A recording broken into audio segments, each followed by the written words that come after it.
A Delta sniper's hand sticks to chewing gum during a stakeout in hostile territory. He tosses it down a chimney seconds later. Panicked screaming erupts from below. Armed fighters pour out and charge uphill toward his position. That chimney was the cave entrance he is supposed to be watching, and Kinney freezes. The US thought 4 Delta operators could rescue a CIA agent from enemy territory. But before the mission even starts, they're getting chased by dozens of militants. Kinney, still dazed from the blast, never imagined that one piece of gum would get 3 teammates killed, and it gets worse. They have no time to breathe when an RGD-5 grenade flies in. The shrapnel hits their assault leader Abel, and now they're screwed.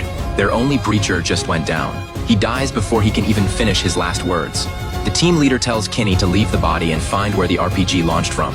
Then call in the coordinates so a drone can strike. 20 seconds. The missile S coming in at Mach 1.3. In 20 seconds, the militants could scatter, and more importantly, before Kinney can see if the team leader survived the dust cloud, a technical with a Browning M2 opens fire, raining 12.7mm rounds everywhere. The thermobaric strike gives Kinney a few seconds to catch his breath. He radios base that the mission failed, and he still can't believe. 3 out of 4 Delta operators are dead in minutes, and he is hyperventilating. He is clearly in shock, but if he wants to survive, he has to slip past enemy patrols and reach the extraction point 3 miles away.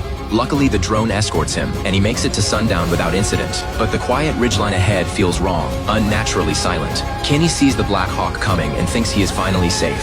Then a round hits him in the chest, but it only strikes his plate carrier. Plus, it is evening now, and the rocks are still holding heat. If a fighter's lying on warm stone, his body temp blends right in. That is why the drone didn't spot him. This isn't a plot hole. It is the reality of jungle warfare, and now the enemy fire drives the Black Hawk off. The helo bugs out, and 3 more militant trucks roll up as backup. Kinney's alone, dodging bullets and calling for drone support, and it gets worse. The drone's been covering him all day and can't refuel. It only has 1 Hellfire left. The missile vaporizes half the fighters instantly, but the drone's out of ammo and the support aircraft already left. The surviving militants keep shooting, and they've got night vision too. No wonder they can track him. His infrared strobe is giving away his position. An F-18 Hornet happens to be patrolling nearby. The pilot fires 2 AGM-65 Mavericks. The explosions light up the ridge and turn it into a sea of fire.